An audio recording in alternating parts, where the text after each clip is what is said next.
Tous. Un seul Dieu et Père de tous. Qui est au-dessus de tous. Qui est au-dessus de tous. Et parmi tous et en tous. Non, Éphésiens, je disais 1. Éphésiens chapitre 1 au Voilà. verset 4. Éphésiens 1, 4 à 6, je pense. En lui, Dieu nous a élus avant la fondation du monde, pour que nous soyons saints et irrépréhensibles devant lui. On s'arrête d'abord là. Donc, le cas des élus, juste vous donner un bref aperçu. Mais il y a deux catégories de personnes dans ce monde. Il y a les élus et les appelés. Il dit en lui, les élus ont été élus, excusez-moi la répétition, avant la fondation du monde. Donc avant que toute chose existe, Dieu les avait déjà élus. Vous savez que lorsqu'on est élu, même sur le plan humain, un élu mérite sa place. Parce qu'il a été élu. D'accord? Ensuite. Au verset 5. 5. Nous ayant prédestinés dans son amour à être ses enfants d'adoption. Les élus ont été prédestinés dans son amour pour être quoi? Des enfants. Pour être des enfants d'adoption. Par Jésus-Christ. Selon le bon plaisir de sa volonté. On peut s'arrêter là. Donc on a été élus pour être des enfants d'adoption selon le bon plaisir de sa volonté. Vous savez que Dieu est le seul être qui n'a pas besoin de conseiller, qui n'a pas besoin des propositions de la part de X ou Y. C'est pourquoi nous disons de lui qu'il était Dieu souverain. Voilà. Il fait ce qui lui plaît et personne sur la terre ne peut lui dire mais Seigneur, pourquoi tu fais ça? Pourquoi tu fais ceci ou cela? En fait, il est souverain. D'accord? Alors, dans sa souveraineté, Dieu, justement, a choisi certaines personnes et cela avant la fondation du monde et selon le bon plaisir de sa volonté. Donc, en dehors de ces personnes-là, il y a d'autres hommes que Dieu n'a pas élus mais qu'il a appelés. Donc, si quelqu'un naît d'un père et d'une mère, rassure-toi, c'est à travers cela que Dieu t'a appelé. C'est pourquoi il dit malheur à celui qui dit à sa mère, mais pourquoi m'as-tu enfanté? Pourquoi m'as-tu engendré? C'est bien. Nous ne naissons pas par hasard, rassurez-vous. Peu importe les circonstances dans lesquelles interviennent certaines naissances ou certaines grossesses, Dieu a prévu cela. Son but, c'est que vous veniez dans ce monde afin de participer. Parce que dans le premier niveau d'appel, les élus sont aussi appelés. Ça vous le savez? Très bien. Mais au salut. Les appelés le sont également. Mais pas au salut, suivez-moi bien, pour accomplir, participer à l'exécution du plan parfait de Dieu. Est-ce que vous connaissez ça? En fait, parmi les appelés, je prends une illustration, il y a parmi eux des batteurs, il y a parmi eux, je parle du domaine de la musique, des guitaristes, des pianistes, des chanteurs, etc. En fait, tout ce qui compose un orchestre. Voyez-vous? Vous voyez que l'harmonie dans un orchestre dépendra de quoi? Du rôle de chaque musicien. D'accord? Alors là, je suis tout seul. Mais s'il y avait un bassiste, etc., vraiment, c'est plus harmonieux. En fait, c'est la partition de tout un chacun qui produit ce qu'on appelle l'harmonie dans l'orchestre. Et Dieu, effectivement, a choisi, n'est-ce pas, de susciter des acteurs pour parler comme les hommes, afin que vous compreniez. Parce que tous sommes acteurs. Même ceux qui ne sont pas destinés à la vie éternelle le sont. Je vais aller plus loin. Même Satan est un acteur qui doit jouer son rôle. Sans lequel le plan de Dieu ne pourrait s'accomplir. Est-ce que vous comprenez cela? Alors prenons qui sont, on a déjà vu que les élus sont ces personnes que Dieu a non seulement connues, mais élues avant la fondation du monde, selon le bon plaisir de sa volonté. D'accord? Et de l'autre côté, il y a les appelés. En fait, nous voulons, par la grâce de Dieu, connaître qui sont-ils et quel est leur rôle. Quel est l'appel lié à leur existence? Parce qu'ils n'existent pas par hasard. Ils existent parce qu'ils ont un rôle à jouer. Regardez, quand Dieu parle de guerre, selon vous, il dit qu'il y aura des guerres, n'est-ce pas? Comment voulez-vous qu'il y ait des guerres s'il n'y a pas d'acteurs? C'est juste pour vous aider à comprendre. Parce qu'il veille à ce que sa parole s'accomplisse. Donc il faut que ces acteurs, n'est-ce pas, rentrent en scène afin que son plan soit réalisé. Qui sont-ils exactement, ces appelés? Et pourquoi ils ne seront pas sauvés? Il y a une raison. Ces derniers, Dieu ne les a jamais connus. Ils ne viennent pas de Dieu. On va le comprendre tout à l'heure. Prenons Genèse chapitre 3, le verset 15. Genèse chapitre 3, le verset 15. Genèse chapitre 3 au verset 15. Nous dit ceci. Je mettrai inimitié entre toi et la femme, entre ta postérité et sa postérité. Il dit, je mettrai entre toi, il s'adresse au serpent, après justement son acte. Vous savez que c'est lui qui a séduit la femme dans le jardin d'Éden. Et alors que Dieu procédait maintenant aux sanctions rattachées à la femme, à l'homme et au serpent, donc le diable, il dira à Satan, puisque tu as fait ça, désormais je mettrai inimitié entre toi et qui? Entre toi et la femme. Entre toi et la femme. Entre ta postérité et sa postérité. Entre ta postérité et sa postérité. Celle-ci t'écrasera la tête et tu lui blesseras le talon. Très bien. Donc celle-ci t'écrasera la tête, mais toi tu lui blesseras le talon. Alors ce qu'il faut comprendre ici, c'est que dans ce monde, il n'existe pas trois postérités, juste deux. La postérité du serpent, autrement dit les descendants, ou encore les fils du diable, rassurez-vous, ils ont des barbes comme nous, ils ont des nez comme nous, beaucoup sont en activité, beaucoup occupent des bonnes positions sociales. Parmi eux, il y a des rois, il y a. Regardez, le fond, c'est que la vérité, c'est que ce sont les fils du diable. C'est la postérité du serpent, la postérité du diable. Et de l'autre côté, la Bible nous parle de la postérité de la femme. Regardez, quand on parle de la postérité de la femme, ici Dieu déjà prophétise sur la maison d'Abraham, à l'intérieur de laquelle va se retrouver deux femmes. Une femme légitime et une femme illégitime. Comme on peut appeler aujourd'hui une tisa ou une copine. J'emprunte ces termes simplement pour nous aider à mieux comprendre la différence qu'il y a entre une femme légitime et une à côté. Nous les appelions autrefois le troisième ou le quatrième bureau. Les appellations sont multiples, peu importe. Mais ce qui est important pour nous, c'est que dans la maison d'Abraham, il y avait une femme légitime. Elle s'appelait comment? Au départ, Sarai, et plus tard, Sarah. Et l'autre femme, comment s'appelait-elle? Et Agar n'a jamais changé de nom. Elle est toujours Agar. C'est déjà suspect. Toujours Agar. Toujours Agar. Alors, Agar a donné à Abraham un enfant. Et d'ailleurs, le premier-né. En Israël, le premier-né n'est pas n'importe qui. Parce que Dieu avait dit à Israël, tous les premiers-nés m'appartiennent.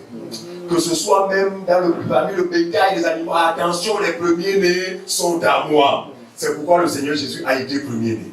Mais regardez, Dieu va outrepasser ce commandement pour remplacer le premier-né par le second. Parce que dans la maison d'Abraham, alors qu'on pouvait voir deux enfants, Dieu ne voyait qu'un seul enfant. Dans la maison d'Abraham, on pouvait justement qualifier Ismaël d'être le premier-né, mais pour Dieu, le premier-né, c'était Ismaël. Pour une seule raison. Isaac, merci. Le premier-né, c'était Isaac. Pour une seule raison. Laquelle? Un acquis selon la promesse de Dieu, autrement dit, selon la volonté de Dieu. Voilà en fait l'origine des élus. Les élus sont nés selon la promesse ou selon la volonté de Dieu. Et l'autre naquit selon la volonté de la chair. Mais dans la maison d'Abraham, un héritage était convoité par les deux.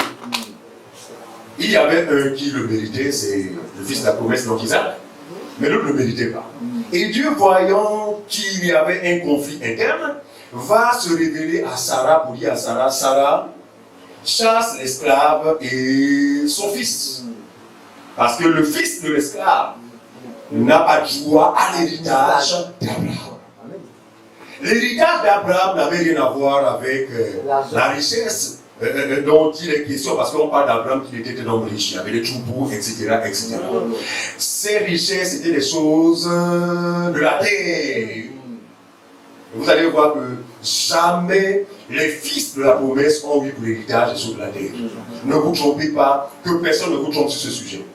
Que ceux qui prêchent l'évangile du règne ici-bas, n'est-ce pas, soient confondus par cette vérité. Je dis bien jamais. Depuis la première alliance, jamais la bénédiction terrestre n'a été le partage des fils de la promesse. Quand bien même, plusieurs des patriarches en détenaient, ou les détenaient. Abraham, matériellement, était extrêmement riche. Mais regardez, pourquoi Dieu ordonne à ce que l'enfant de la femme esclave soit chassé? Parce que dans la maison d'Abraham, il n'y avait pas que des biens matériels, il y avait une bénédiction qui ne devait être donnée qu'aux descendants ou encore qu'aux fils de la promesse. Laquelle des bénédictions? C'est celle qui lui fut remise par Melchisédek ce jour. Je le leur rencontre. Vous vous souvenez? Ah, une bénédiction bizarre. Pain le vin, c'est ça la bénédiction. Si vous arrêtez seulement à la farine et au vin, au jus de la vigne, non, vous ne comprenez pas les Écritures. Dieu bénit Abraham ce jour-là en lui donnant quoi? Du pain et du vin. Pour nos frères, le pain ce n'est pas la galette. Le vin ce n'est pas le solibon. Il est question ici. Vous comprenez mon langage? Et c'est cette bénédiction que possédait Abraham. Mais qui parmi les deux devait l'hériter? Non! Du point de vue de la loi, ce n'est pas Isaac. Du point de vue de la volonté de Dieu, ce n'est pas Isaac. Mais c'est le premier-né. Mais Dieu va accomplir sa volonté parce que finalement la bénédiction va être en possession du premier-né. Mais selon lui. Le premier-né selon Dieu. Pas selon la pensée humaine. Et donc, c'est Isaac qui était le type de Christ, autrement dit, la vraie bénédiction qui est aujourd'hui le partage de tous les croyants, en qui nous sommes bénis de toutes sortes. C'est ce qu'il écrit? Toutes sortes de bénédictions spirituelles. Donc voilà ici en quelques mots, n'est-ce pas? Parce qu'il était question, il fallait bien que nous fassions la distinction entre la postérité du serpent et celle de la femme. Alors la femme là c'est Sarah, donc parce que on va voir tout à l'heure dans Galates chapitre 4 qu'effectivement Sarah préfigure la Jérusalem d'en haut, d'accord? La Jérusalem libre. Agar, elle préfigure celle d'en bas, là où les pasteurs vont pour aller chercher l'eau, pour aller chercher les huiles chez les Juifs. Voilà, ça c'est Agar. En fait, ce sont les fils de l'esclave. Ils sont esclaves. Quand on voyait un pasteur quitter son pays pour aller chercher la bénédiction en Israël, il a dû le témoigner que je suis descendant d'Agar. Nous, notre Jérusalem n'est pas de ce monde. La nôtre, elle est là-haut. Donc, la distinction est celle-là. C'est pourquoi, lorsque Dieu parlera à Abraham, il dira à Abraham, regarde le ciel comme compte les étoiles. D'accord? Et puis plus tard, il dit, regarde le sable de la mer compte. D'accord? Il parlait ici des deux postérités. La postérité des choses d'en bas, tous ceux qui ne plaisent que les choses d'en bas, tous ceux qui s'affectionnent les choses d'en bas, tous ceux qui ont à cœur, au point, sauf en bas, vous êtes en train de témoigner la postérité dont vous descendez. Par contre, ceux qui sont là-haut s'affectionnent aux choses là-haut. D'où l'inimité. D'où l'inimité, merci ancien. En fait, il y a opposition entre les deux postérités. Je vous prie de ne pas dormir, s'il vous plaît. C'est de l'autre côté, il dit, c'est lui qui a été levé là-bas. Non, ça fait des aussi, voilà, c'est chose du Seigneur. Mais simplement pour attirer l'attention des gens de ne pas dormir. Amen. Parce que c'est important. Alors, prenons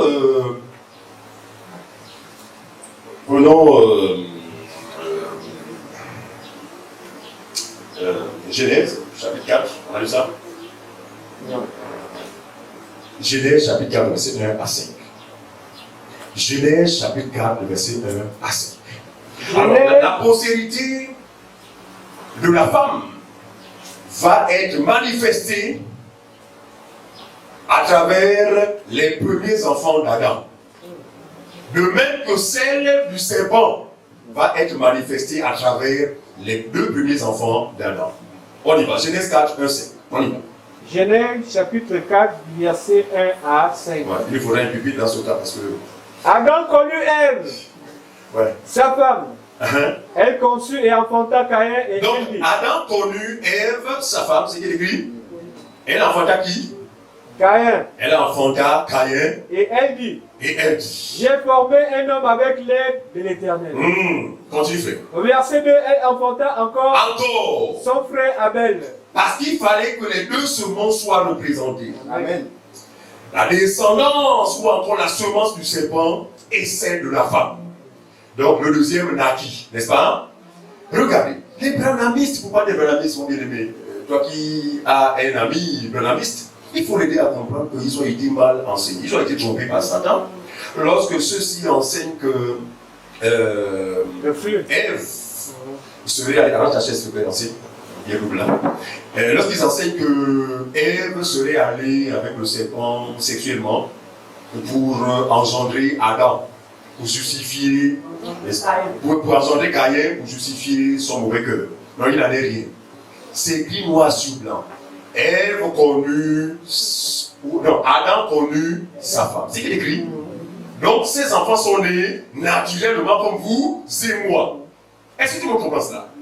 Mais le problème, ce n'est pas qu'il faut forcément être d'un serpent. Non. Le problème, c'est que. Voilà, c'est la semence. C'est la nature. Mais nous avons en commun une seule expérience. Tous naissons d'un père et d'une mère. C'est pourquoi on accusait par papa et maman. C'est pourquoi j'ai lu tout à l'heure, Esaïe dit malheur à celui qui dit à son père, pourquoi m'as-tu enfanté, pourquoi m'as-tu enfanté. Non, en fait, laissez les parents. C'est Dieu qui vous appelle. Il faut que l'homme réponde à son appel. Autrement dit, il faut que vous existiez, il faut que vous veniez dans ce monde. Parce qu'il a affaire avec vous. Et jouer son rôle. C'est en cela que nous comprenons que frères, nous ne sommes pas nés par hasard. Amen. Et nous pouvons nous rendre compte effectivement de toutes les situations compliquées auxquelles nous avions été confrontés, mais nous n'en sommes pas morts pour autant.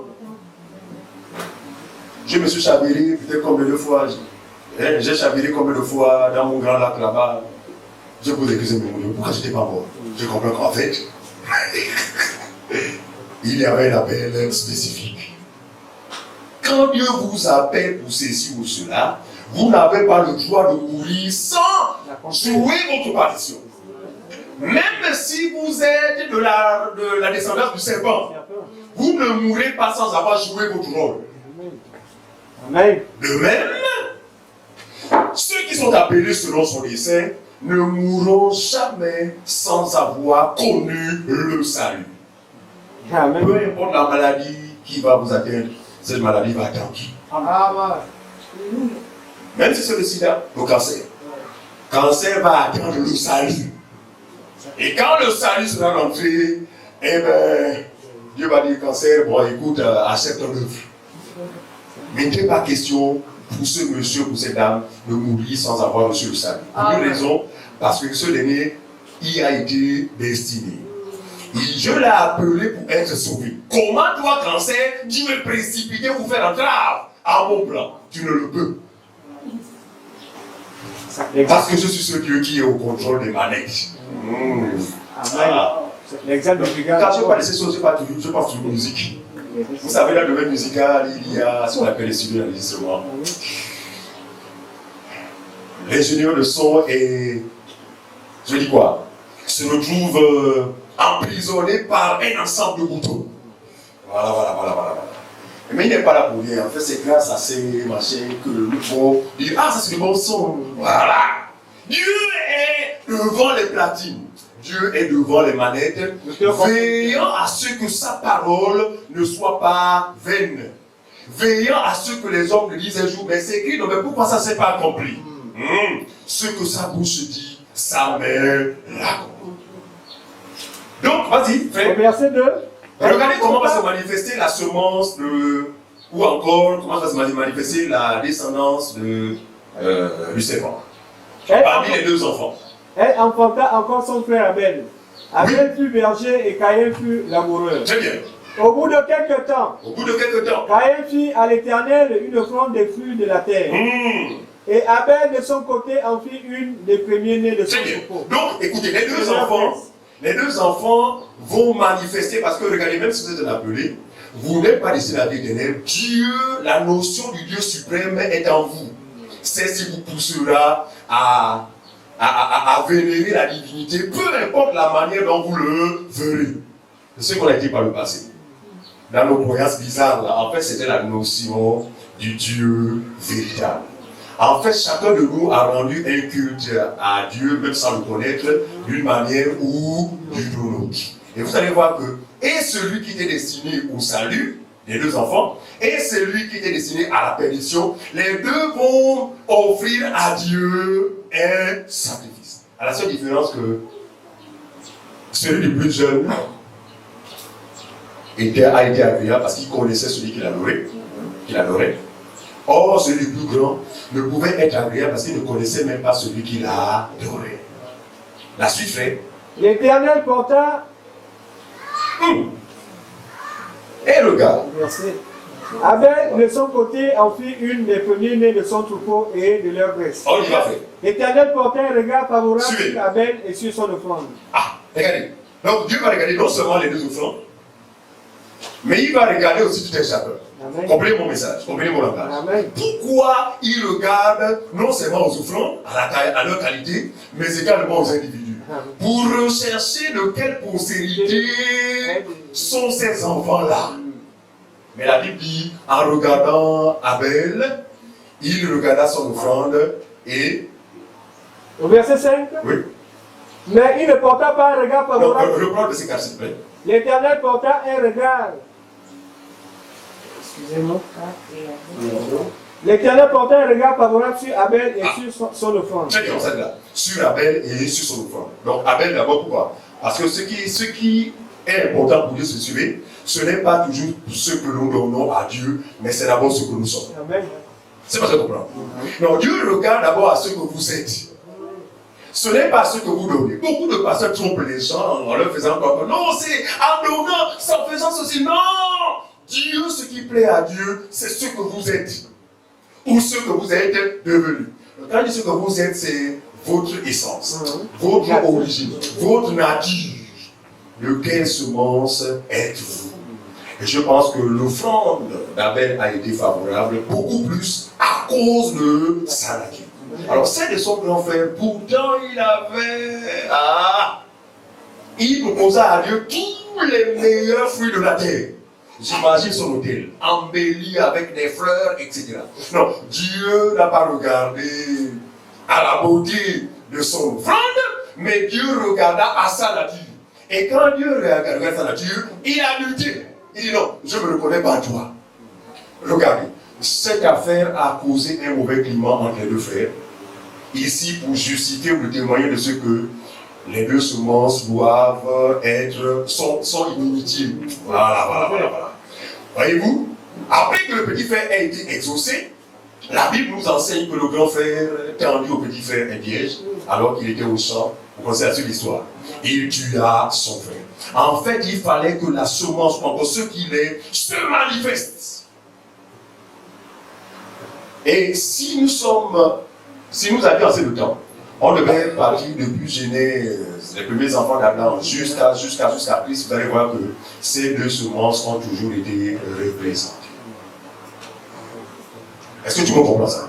Non, ce n'est pas parce que je vois un frère là, je vois un monsieur à la barbe. Ça, c'est vrai, fils de Dieu. Les fils du diable ont la barbe comme nous. Les fils du diable, non, en fait, ce sont les humains. Non, rien ne vous indique physiquement qu'ils ne sont pas de Dieu. Et parmi eux, la chose la plus grave, c'est que parmi eux, plusieurs se clament être des chrétiens. Plusieurs se livrent à pas mal d'activités religieuses. Parmi eux, il y a même des soi-disant ministres, mais des fils du diable. Mais ceux-ci ne feront rien d'autre que manifester leur nature. Est-ce que vous comprenez ça? Quand nous appelons les gens faux, ce n'est pas pour l'affaire aux individus. En fait, nous reconnaissons leur nature à travers leur message et les actes qui poussent. Et cela, on ne peut pas le changer. Alors, Jésus fera une parabole. Matthieu chapitre 13, rapidement. Matthieu chapitre 13, verset 24 à 30. On va lire cette parabole rapidement. Matthieu chapitre 13, verset 24 à 30. Matthieu 13, verset 24 à 30. Il leur proposa une autre parabole. Donc ça, c'est qui sont-ils? Qui sont ces enfants-là? Qui sont les appelés? Alors Jésus leur proposa une parabole. Et il dit. Et il dit. Le royaume des cieux est semblable à un homme qui a semé une bonne semence dans son champ. Tout le monde suit? Il dit quoi? Le royaume des cieux est semblable à un homme qui a semé quoi? Une bonne semence dans son champ. Ensuite. Au verset 25. On y va. Mais pendant que les gens dormaient. Donc pendant la nuit, regardez, pendant la nuit, vous savez que le serpent est du royaume des ténèbres. Ces heures sont ténèbres, et c'est dans les ténèbres qu'il se sent à l'aise. En fait, les ténèbres sont son environnement. Donc, alors que la bonne semence avait été plantée sur le champ, dans le champ pendant la journée, le père des ténèbres, lui, est venu pendant la nuit. Faire quoi? Aussi planter les siens. Image des enfants de Dieu sur la terre. Parce qu'on va avoir l'explication, Jésus lui-même va donner l'explication de cette parabole sur la terre, qui ont été sémés par Dieu lui-même. Et des autres personnes qui n'ont jamais été sémées par Dieu, mais qui ont été sémées par l'autre. Mais dans le même sang. Le sang, c'est le monde. On va comprendre ça. Lisons, continue, fait. Mais pendant que les gens dormaient, oui. Son ennemi vint, s'aima des livrets parmi le blé et s'en alla. Et s'en alla. Lorsque il s'aima quoi? Le livret parmi le blé et s'en alla. Selon vous, dans quel but? Afin de créer la confusion. N'est-ce pas? Parce qu'aujourd'hui, les gars, tout le monde dit, oh Jésus, Jésus. Mais quand vous regardez bien, tous les Jésus ne sont pas Jésus. Très bien. Donc, livret, jamais j'ai vu livret, mais la Bible déclare qu'elle a une tendance à ressembler au blé. Voilà. En fait, si vous n'êtes pas un connaisseur, vous avez du mal à les distinguer. C'est pourquoi il vient s'aimer livrer parmi la bonne semence, en vue de créer la confusion. Voilà. On y va faire. Au verset 26, oui. Lorsque l'herbe eut poussé et donné du fruit, l'ivraie parut aussi. Continue. Les serviteurs du maître de la maison vinrent lui dire. Ça, c'est le moment de la moisson. Seigneur, n'as-tu pas sémé une bonne semence dans ton champ? N'as-tu pas sémé une bonne semence dans ton champ? D'où vient donc qu'il y ait des livrets? Ça, c'est le constat que vont faire les serviteurs en allant dans le champ. Vas-y, fais. Au verset 28. On y va. Il leur répondit, c'est un ennemi qui a fait cela. Oui. Et les serviteurs lui dirent, veux-tu que nous allions l'arracher? Non, dit-il, de peur qu'en arrachant l'ivraie, vous ne déraciniez en même temps le blé. Est-ce que tu comprends ça? Ils ont été sémés parmi la bonne semence. Et ils se ressemblent. Vous savez que les serviteurs que nous sommes n'avons pas la capacité de reconnaître qui est le Dieu et qui ne l'est pas. Seul le Dieu connaît ce qui lui a appartient. C'est pourquoi il va dire non, bon écoutez, revenez. Parce que si je vous donne l'ordre justement de débarrasser la mauvaise semence de la bonne, il est possible que vous arrachiez la bonne semence. La suite? Verset 30. Oui. Laissez croître ensemble l'un et l'autre jusqu'à la moisson. Et à l'époque de la moisson, je dirai au moissonneur, arrachez d'abord l'ivraie et liez-la en gerre pour la brûler, mais amassez le blé dans mon grenier. Est-ce que vous voyez la sagesse du Père ou encore du propriétaire de ce champ?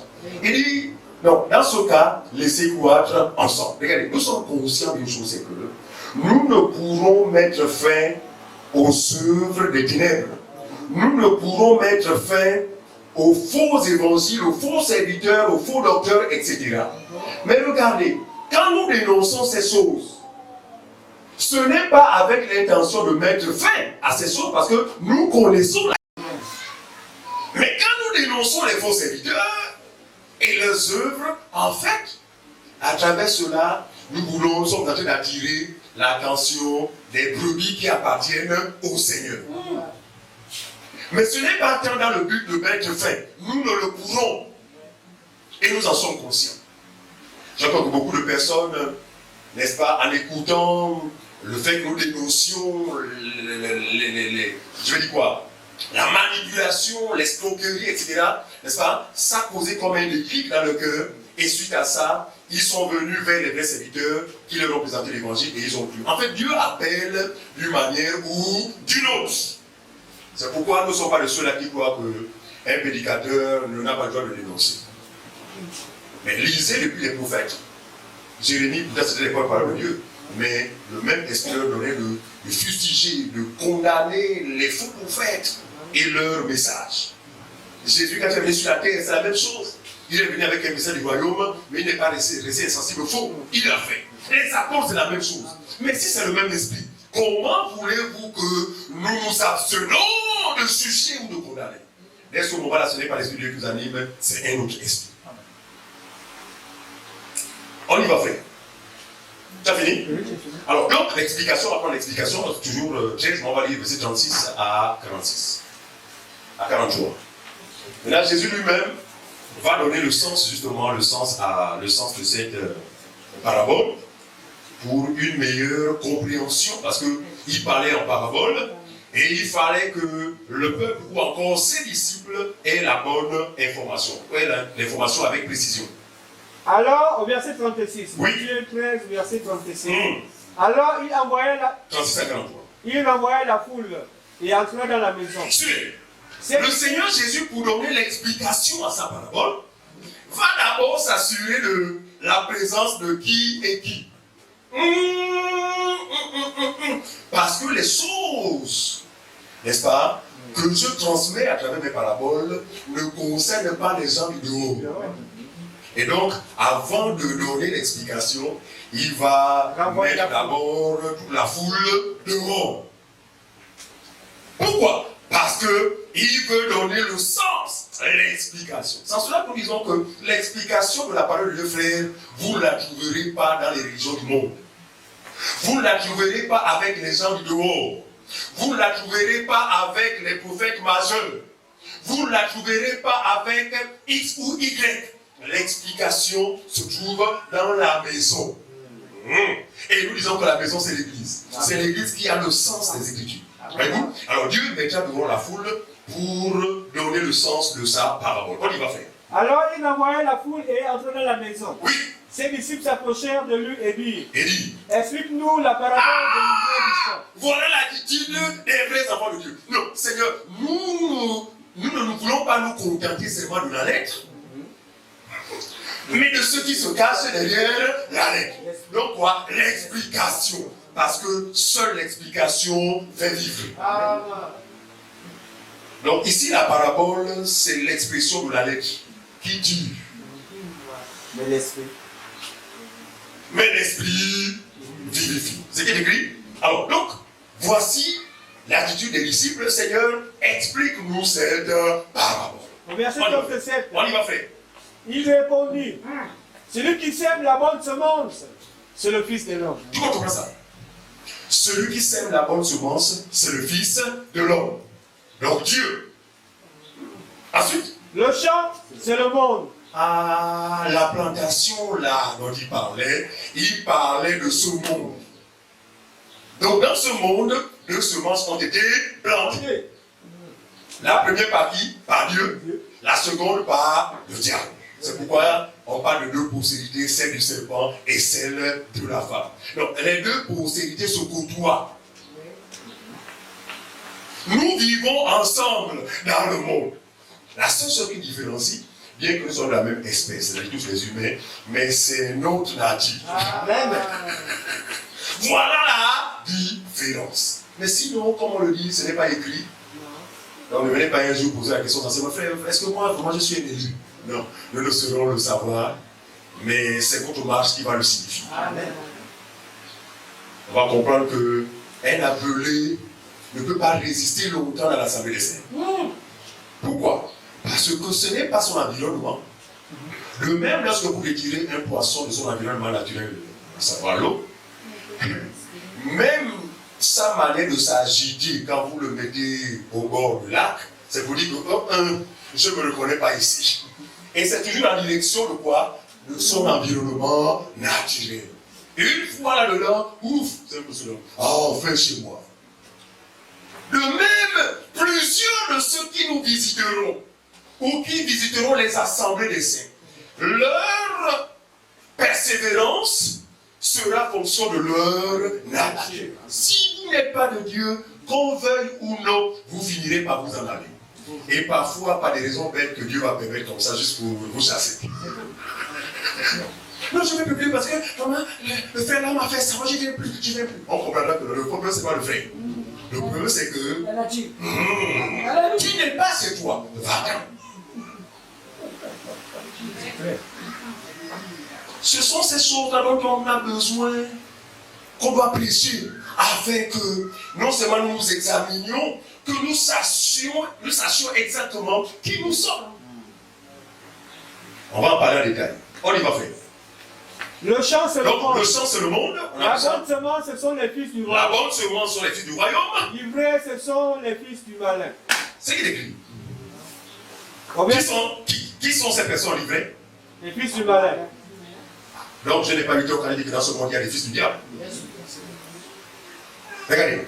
Donc, en lisant mon poste, parce que il est difficile pour moi d'être aussi dur avec ceux qui j'échange sur les réseaux sociaux. Mais quand vous voyez ce ton, j'ai discerné que pour la plupart du temps, j'ai vu la guerre discerner qui sont les fils du diable. Par conséquent, il faut les appeler par leur nom. Voilà, le soi-disant Diego là, si avait 3 buts, il dit fils du diable. Parce que il y a des signes qui ne trompent pas. Et quand je le dis, je ne l'insulte pas, mais il est un fils du diable. De par sa posture. Parce que pour eux, Jésus ne constitue plus le salut. C'est Jonas, le Gabonais là. Il est de l'Amounier.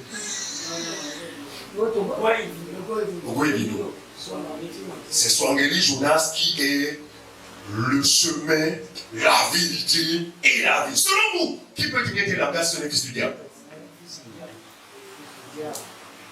Et ils en parlent avec conviction. Donc, les fils du diable existent dans ce monde. Je vais nous choquer un instant. Même parmi nos enfants, si Dieu nous fait la grâce, il y a des fils et des filles du diable. Amen. Donc, qui aura certainement un bon comportement vis-à-vis de vous, parce que vous les aurez éduqués, d'accord? Le problème, ce n'est pas le comportement, le problème, c'est leur destination. La semence, c'est vrai. Ce sont des gens qui ne croiront jamais au Seigneur. Jusqu'à leur mort, afin que leur perdition soit certifiée. Le fils de la perdition ne peut pas croire au Seigneur. Même quand vous l'auriez présenté l'évangile avec précision éclatée. Avec finesse. On va voir tout à l'heure que quand Jésus parle la parabole des différentes terres qui avaient reçu la semence, mais il faisait allusion aux élus et aux différentes catégories de personnes parmi les appelés.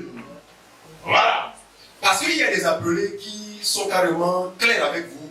moi, votre Dieu, là, je ne suis pas là-dedans. Mais il y a des appelés donc, qui prennent le temps de vous écouter. Et même manifester de la joie. Reconnaître que ce que vous dites, c'est la vérité. Mais le problème, ce n'est pas ça. Quel va être l'impact de cette semence dans le cœur et quel sera son avenir? On va voir qu'une partie de la semence tombera le long du chemin. Les oiseaux verts et la mangeaient. C'est l'appelé. La semence ne peut pas produire. Non, ce n'est pas que c'est de sa faute. Le problème, c'est que le terrain sur lequel la semence est tombée n'est pas approprié. Une autre partie tomba où? Pierreux. Mais la Bible dit que cette personne a reçu la semence avec joie. N'est-ce pas? Oh, alléluia, vraiment c'est la parole, c'est la vérité. Mais nous sommes témoins de ces choses, non? Au milieu de nous, mon Dieu, qu'est-ce qu'on n'a pas vu? Qu'est-ce qu'on n'a pas vu? Non, frère, vraiment, non, frère! Mais comme nous sommes déjà avertis, on fait semblant, oui, vraiment que Dieu t'encourage, mais nous les regardons. Nous, c'est la suite. Et beaucoup, effectivement, sont partis. Et on apprend même que le cœur ont regagné le... Bon, ce n'est pas étonnant. Mais ce que nous sommes en train de dire, c'est que ne peut persévérer et rester attaché aux choses de Dieu que celui qui y est destiné. Et cela est en rapport avec sa postérité. De quelle postérité sommes-nous? Est-ce celle du serpent ou celle de la femme libre? On y va, frère, on n'a pas terminé. Verset 39. Oui. L'ennemi qui l'a semé, c'est le diable. C'est le diable. La moisson, c'est la fin du monde. Ah. Les moissonneurs, ce sont les anges. Or, comme on arrache l'ivraie et qu'on la jette au feu, il en serait de même à la fin du monde. Est-ce qu'on connaît ça? Malgré le fait que les deux semences se côtoient, Dieu a fixé un jour où effectivement les deux semences vont être séparées. La mauvaise va être jetée, d'abord liée premièrement, et jetée dans les temps de feu. Et la bonne va être récoltée et mise dans le grenier. Il s'agit ici des fils du royaume et des fils de la perdition, qui ont deux destins opposés, différents. Regardez, Romains chapitre 9, versets 10 à 13. Romains chapitre 9, du verset 10 à 13. Nous dit ceci. Et de plus, il en fut ainsi de Rebecca. Voici encore la manifestation de ces deux semences à travers les enfants de Rebecca. Vas-y, frère. Romains chapitre 9, du verset 10 à 13. Mm. Et de plus, il en fut ainsi de Rebecca, Oui. qui conçut du seul Isaac notre père. Rebecca conçut du seul Isaac, notre père. Car quoique les enfants ne fussent pas encore nés, Alors que les enfants n'étaient pas encore nés, parce que s'ils étaient déjà nés, s'ils avaient déjà 14-15 ans, on aurait dit que non. Dieu a certainement rejeté Esaü à cause du comportement d'Esaü. Mais Dieu va prouver la réalité des choses que nous partageons alors que les enfants ne sont pas encore nés. Ils sont encore dans le ventre. En fait, un enfant qui a le ventre est innocent. C'est ça, non? Quand on pense à ces enfants-là que certaines mères inconscientes vont jeter la poubelle, oh mon Dieu, le pauvre enfant innocent. Attendez. Croyez-vous que ce sont les élus? Non, jeter la poubelle et puis l'enfant meurt. Mais vous n'allez pas que parmi ceux qu'on jette là. Non, malgré ça, même parfois dans les toilettes. Mais Dieu dit quoi? Certainement. Parce que Dieu l'a appelé pour jouer une partition. C'est pourquoi les choses ne l'ont pas englouti. Est-ce que tout le monde comprend? Très bien.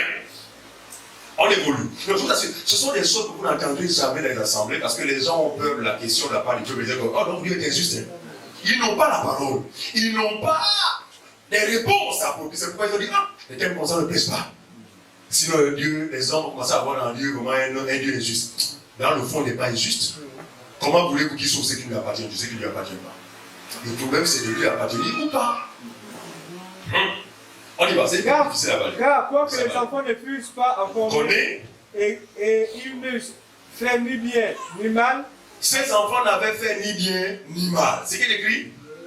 Afin que le dessein d'élection de Dieu subsista sans dépendre des œuvres. Sans dépendre des œuvres. Et par la seule volonté de celui qui appelle. Autrement dit, les appelés ne sont pas condamnés parce qu'ils auraient commis de mauvaises œuvres. Ils sont condamnés parce qu'ils ne sont pas de Dieu, tout simplement. Ils ont pour père le diable. Sinon, le Dieu sauverait le diable lui-même. Or, Dieu va condamner et le diable et ses anges, mais également tous ses enfants. En fait, la famille du diable sera exterminée. Donc, pour avoir la vie sauve, il faut faire partie de la famille de Dieu. Mais il n'y a pas un moyen humain que nous allons vous offrir pour en faire partie. Mais c'est l'avenir qui déterminera qui vous êtes. Non, souvent je parle comme ça, comme la blague. Je dis, même au milieu de nous, tout le monde n'est pas enfant. Mais c'est tellement vos présences ou le rôle que vous jouez dans cette assemblée. Ah! Donc, vous êtes venus pour jouer votre partition. Amen. Non, ne vous culpabilisez pas. Je sais qu'il y a des vrais enfants.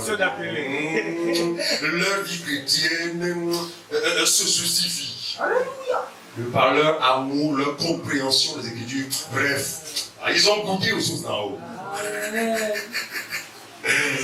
Ah, c'est dur, mais c'est la vérité. Regardez, l'apôtre Paul pouvait dire ceci. Malheur à moi si je ne vous dis pas ces choses. Il dit, je ne vous ai rien caché, je vous ai révélé tout le conseil de Dieu. Et puis vous le cachez. Nous craignons. Nous craignons d'être interpellés. Mais toi, pourquoi tu as caché ça?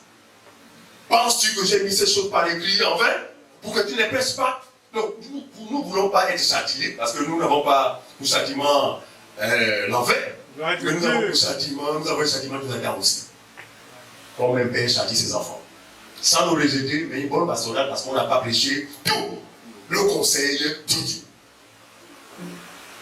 Non, ça ira. Ne vous culpabilisez pas. Mais si quelqu'un se culpabilise, il y a certainement des raisons. Ah!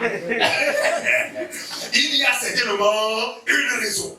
Mais si vous êtes en paix, au-delà, pour vous, c'est l'information selon laquelle il y a des gens qui vous importent. Ce n'est pas tant le fait de remettre en est-ce que je suis? Si c'est cette question-là, il se pourrait qu'il en soit ici. Au verset 12. Moi, je suis en paix. Amen. Je sais de quoi je parle. Au verset 12. Oui. Il fut dit à Rebecca. Oui. L'aîné sera assujetti au plus jeune, selon qui est écrit. J'ai aimé Jacob, j'ai haï Esaü. On s'arrête là. Selon qu'il est écrit, les deux enfants, j'ai aimé un, j'ai haï l'autre. Comme il le fit pour les deux premiers enfants d'Adam. Il aima l'un et haït l'autre. Celui que Dieu haït est un fils du diable. Celui que Dieu aime est son fils. Au verset 14. Très bien. Que dirons-nous donc? Y a-t-il en Dieu de l'injustice? Non, ça a été là. Parce que le but n'est pas de justifier que Dieu serait injuste ou pas. D'accord? Non, nous sommes enseignés dessus, nous savons que Dieu n'est pas injuste. Très juste même. S'il y a plus juste, c'est notre Dieu. Amen. Ok. Tu as fini? Alors vous avez remarqué que la postérité de la femme du serpent, en fait, s'identifie par un fait commun. Je répète. La postérité, écoutez, passez-vous de leurs œuvres, de leurs actes. Ce n'est pas tant les actes. On a vu ça, non? Mais c'est la nature. Mais chaque nature ou la nature de chaque individu dépendra de sa postérité. Si vous êtes de la postérité d'en haut, vous allez découvrir en vous une affection qu'on ne saurait qualifier avec des mots français, des choses de Dieu. En fait, vous verrez aux choses de Dieu votre trésor. Jésus dit quoi? Là où est ton cœur? En général, pour savoir là où le cœur de quelqu'un, observez la personne. Écoutez la personne. Lisez la personne. Ça dit qu'en fait, les gens ne sont que l'expression de là où se trouve le cœur. Mais celui qui est d'en haut ça contredit. Son trésor, c'est Christ. Amen. Je dis, même si ça monte, ça descend dans ce monde. Ça monte, ça descend. Ça chavire. Pour nous, secousse, oui, mais mon cœur n'est pas dans ces choses. Par conséquent, tu as menti, Satan. Par contre, si tu touchais aux choses vers lesquelles mon cœur est orienté, alors là, je vais prendre un coup.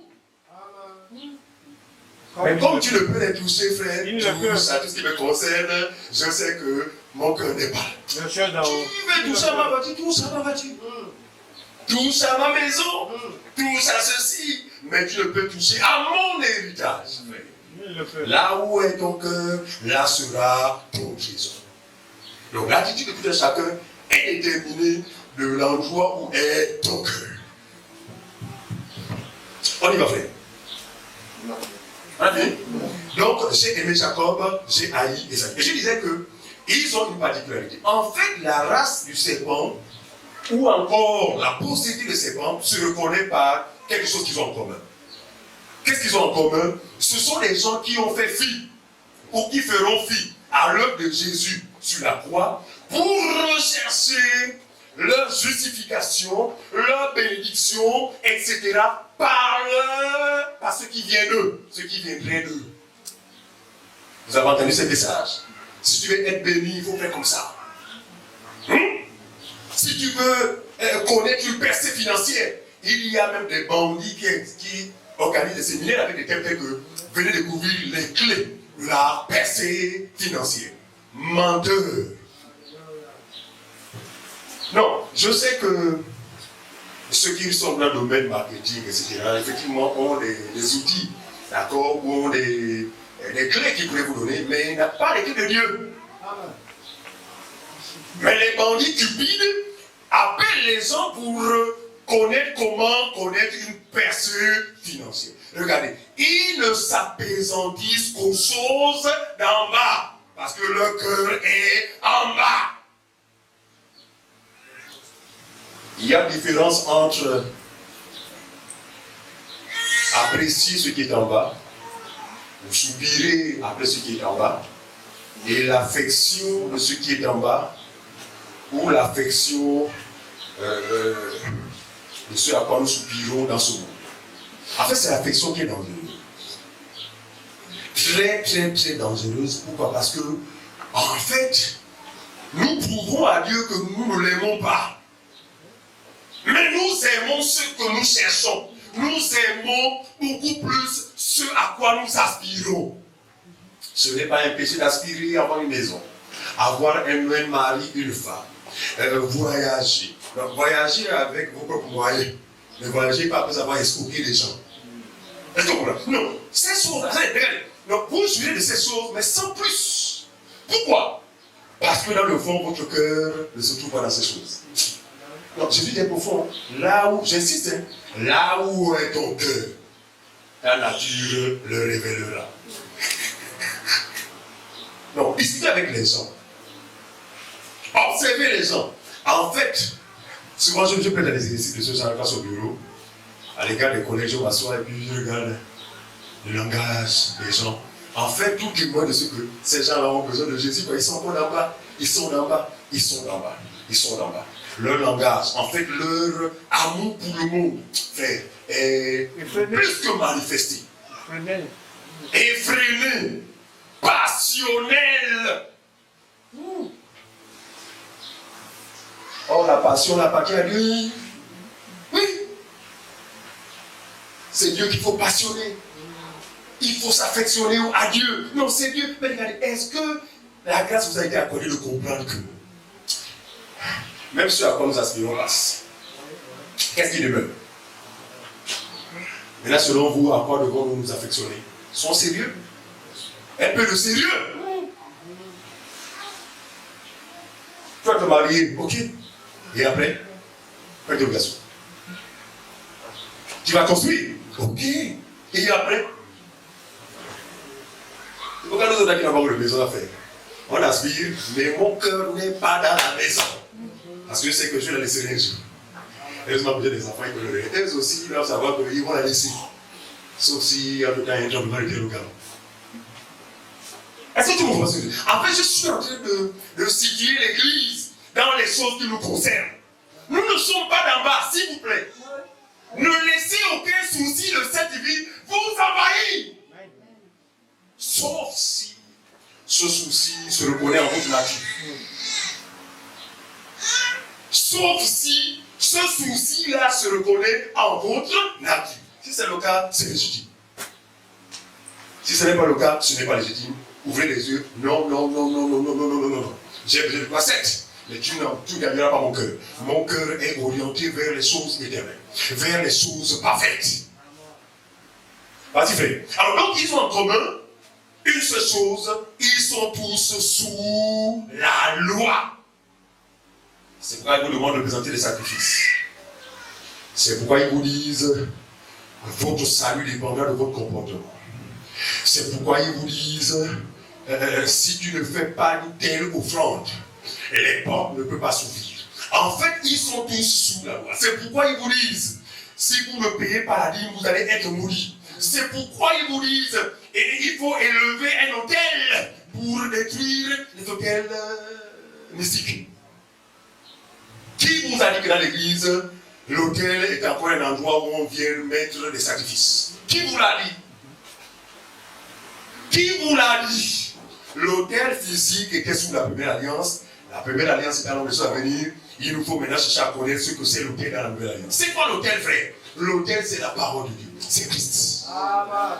Vous avez des soucis? Remettez-vous à Christ. Vous avez ceci et cela? Remettez-vous à l'autel qu'est Christ. N'allez pas gaspiller les beaux briques pour ériger des endroits appelés autels dans vos temples que vous appelez l'église. Vous êtes dans les ténèbres parce que vous ne comprenez ni les Écritures, ni la puissance de Dieu. Amen. On y va. Galates chapitre 4. À partir du verset 22. Voilà, 22 à 26. 22 à 26. Merci. Car il est écrit. Suivez. Qu'Abraham eut deux fils. Car il est écrit, Abraham eut deux fils. C'est ça? Un de la femme esclave. Un de la femme esclave. Et un de la femme libre. L'autre de la femme libre. Au verset 23. 23. Mais celui de l'esclave naquit selon la chair. Il naquit selon la chair. Et celui de la femme libre naquit en vertu de la promesse. Merci Seigneur. Continue, frère. Le verset 24. Oui. Ces choses sont allégoriques. Ces choses sont une image. Car ces deux femmes sont deux alliances. Ces deux femmes sont deux alliances. Entre deux postérités différentes et opposées. Ensuite. L'une du mont Sinaï. L'une du mont Sinaï. Enfantant pour la servitude. Enfantant pour la servitude, donc pour l'esclavage. Qui esclave aujourd'hui? Tous ceux qui sont sous la loi. C'est pourquoi Jésus interpellait ses contemporains qui étaient sous la loi en leur disant déchargez-vous sur moi. Non, il dit venez à moi, vous tous qui êtes chargés et fatigués, et je vous donnerai du repos.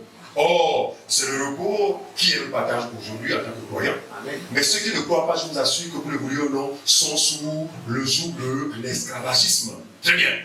Donc, ces deux semences, ces deux alliances, la première qui est la loi, donc la recherche de la justification par les œuvres, et la seconde qui est la foi, la recherche de la justification par la foi, seulement sans les œuvres.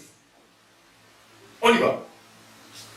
Ces choses sont allégoriques, oui. Car ces femmes sont deux alliances. Oui. L'une du mont Sinaï, enfantant pour la servitude, c'est Agar. Très bien. Car Agar, c'est le mont Sinaï en Arabie. Et elle correspond à la Jérusalem actuelle, qui est dans la servitude avec ses enfants. C'est 26. Au verset, oui. Au verset 26. 26. Mais la Jérusalem d'en haut est libre, c'est notre mère. Amen. Donc, c'est la possibilité de la femme esclave, c'est la Jérusalem actuelle. L'actuelle Jérusalem est située où, géographiquement parlant? C'est où? C'est au Proche-Orient. Je dis, la Jérusalem actuelle. Dans le monde. Voilà, celle du monde. Elle est située où, géographiquement parlant? Au Proche-Orient. D'accord, mais au moins, voilà, on va dire Israël. Voilà. Mais regardez, la Bible dit que c'est eux qui sont sous l'esclavage. Mais pourquoi les pasteurs vous mentent que oh non, allez en Israël, vous n'avez pas de l'eau, vous allez bénir. Bénis chez les esclaves.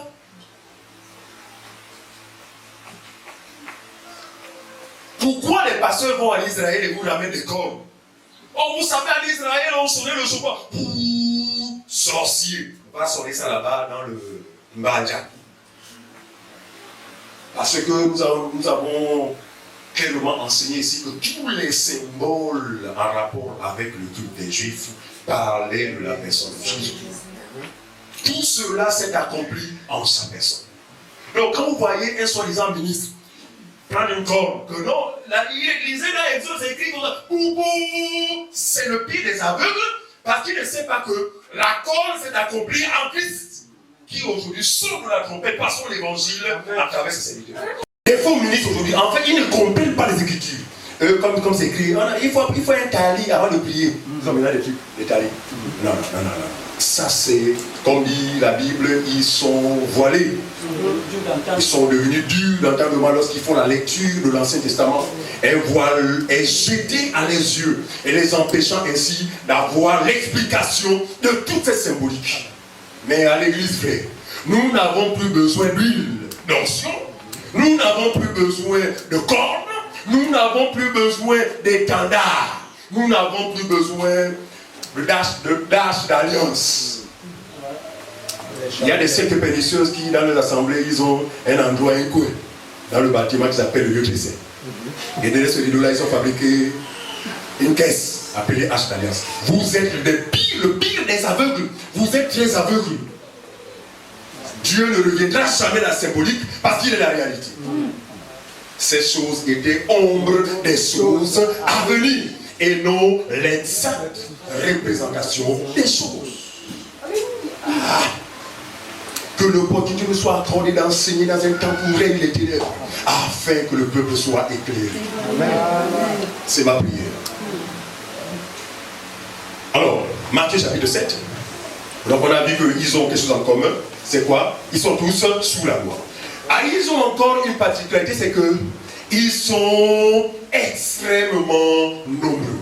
Regardez, est-ce que quelqu'un a mené des études pour faire la différence qu'il y a entre le nombre des étoiles ou des astres en les comparant au sable de la mer? Personne, hein? Mais qu'est-ce qu'on peut quand même en déduire? Du point de vue, qu'est-ce qui est plus nombreux? Merci frère. Quand Dieu dit à Abraham, regarde le ciel, compte les étoiles. Quand Dieu dit à Abraham, regarde le sable de la mer, compte. En fait, il est en train de dire à Abraham qu'Abraham, de ta maison, il y aura deux postérités. Une d'en haut et celle d'en bas. Or, si nous déduisons que le sable est plus nombreux que les étoiles ou les astres, nous comprenons pourquoi les anciens nous ont parlé d'un reste, d'un petit troupeau. Mais ceux de la terre seront plus nombreux que nous. Ce n'est pas nous qui l'inventons. Prenons Matthieu chapitre 13, 7, verset 13-14, rapidement. 13-14. Matthieu chapitre 7, verset 13 à 14. Matthieu 7, à son verset 13. Oui, ils seront plus nombreux. Il est dit. Entrez par la porte étroite. Entrez par la porte étroite, donc la petite porte. Car large est la porte spacieuse et est le chemin qui mène à la perdition. Très bien. Il dit, il y a une petite porte et une grande porte. Mais Dieu nous invite à rentrer par la petite porte. Parce que la petite porte l'a fait. Elle est tellement resserrée. Nous qui commençons déjà à voir les ventres là, même pour rentrer là, il faudra faire beaucoup de mouvements pour civiliser. Comme on l'engage. Donc c'est une porte, mon ami, malheur pour ceux qui sont gros. C'est pourquoi n'y entrent que les petits enfants. Et quand les petits frères en MS, on rentre là où l'adulte ne peut entrer. Quelqu'un comprend mon langage? Quand tu es gros, tu ne peux pas rentrer là-bas. Il dit cette porte-là, elle est étroite, resserrée, peu. C'est ce qu'il dit? Peu passe par elle. C'est ça, non? La lâche est la porte spacieuse et le chemin qui mène à la perdition. Il y en a beaucoup qui entrent par là. Très bien. Donc, de ces deux portes, la large est fréquentée par beaucoup de personnes. C'est l'image du sable de la terre. Or, celle qui est étroite, resserrée, c'est celle qui est fréquentée par peu de personnes.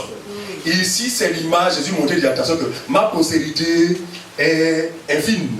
En fait, il n'y a pas tout le monde à faire. Donc, de plus en plus, je réalise que, frère, ce chemin-là, finalement, n'est pas donné au plus grand nombre. Je vous assure. Écoutez l'évangile de la vérité. Y croire et marcher après elle, frère. Si cela ne vous a pas été donné du ciel, donné du ciel, vous ne le pourrez.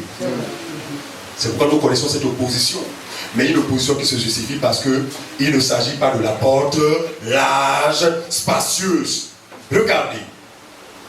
Si nous optons pour marcher, cela dépendait de nous, pour rentrer par la porte étroite, on va commencer par changer notre message. Venez, vous qui avez des myomes, la porte large. Vous qui avez des myomes, vous qui êtes, mon ami, on va connaître un effectif qu'on ne saurait gérer. Les gens vont commencer à s'asseoir même là-bas, à tous les portails. Pourquoi? Parce qu'il s'agit de la porte que Dieu a donné l'accès libre. En fait, là-bas, tout le monde peut y aller. Or, la petite porte, frère, il faut avoir l'habit des noces. Si quelqu'un n'a pas revêtu l'habit de noces, même quand il voudra y aller, il y a des gardiens là-bas. Monsieur, où est ta robe? Des chérubins. Des chérubins. Adjudants, des épées flamboyants. Amen.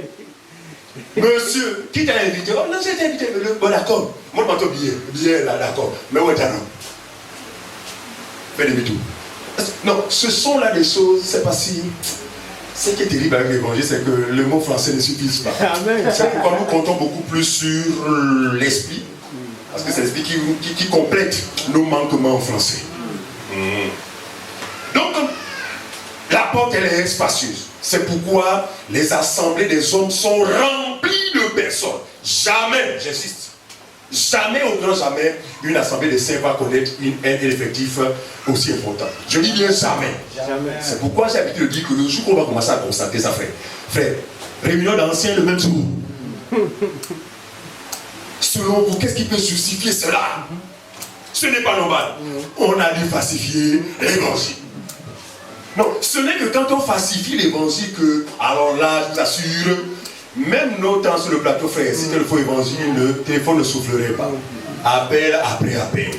Appel après appel. Appel après appel. Et quand vous remarquez ces personnes, c'est toujours, oh, je vois. C'est qui l'ont dit dans ta famille? Mais c'est bête. Qui n'a pas de dans sa famille? C'est qui a dit lever la main? Même la famille de votre mari vient lever la main.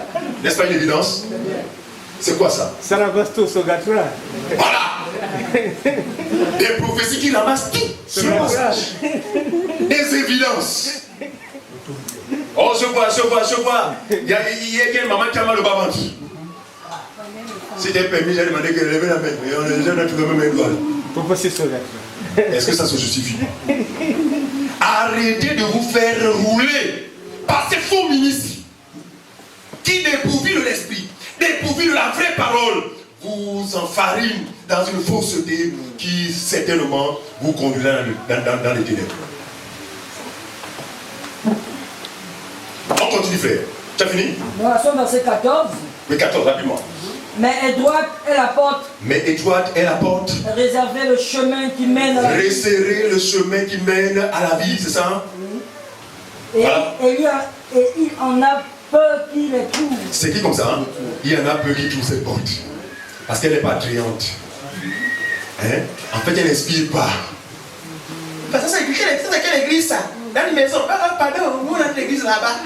La grande église. Il dit, peu trouvent cette porte-là. Allons-y, frère. Ils sont nombreux. Galates chapitre 4, 27, 25. Galates 4, 27, 25.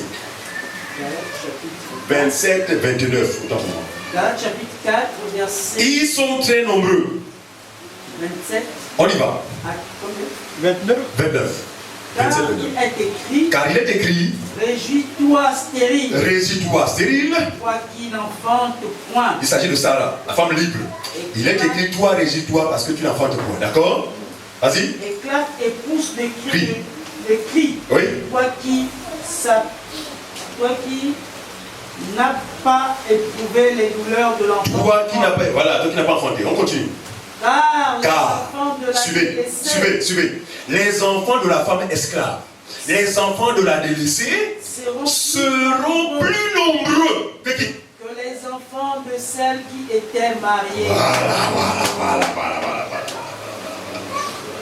Est-ce que c'est clair pour tout le monde? Donc ne soyez pas étonnés que la majorité, ce soit la majorité qui soit dans l'erreur et que ce soit une minorité qui soit sur le droit chemin. C'est une vérité fondamentale. On ne peut pas l'inverser. On ne peut pas inverser cette vérité. Il faut bien que les faux soient plus nombreux que nous et que les vrais soient une minorité. Tu as fini? Non. Verset 29. Pour vous, frères, Pour vous, frères. Isaac, Pour vous, frères qui avez cru, comme Isaac. vous êtes les enfants de la promesse. Donc, si quelqu'un est réellement en Christ, qu'il sache que vous, comme Isaac, vous êtes nés selon la promesse. Et de même qu'alors celui qui était né selon la chair persécutait celui qui était né selon l'esprit, ainsi en est-il Encore maintenant.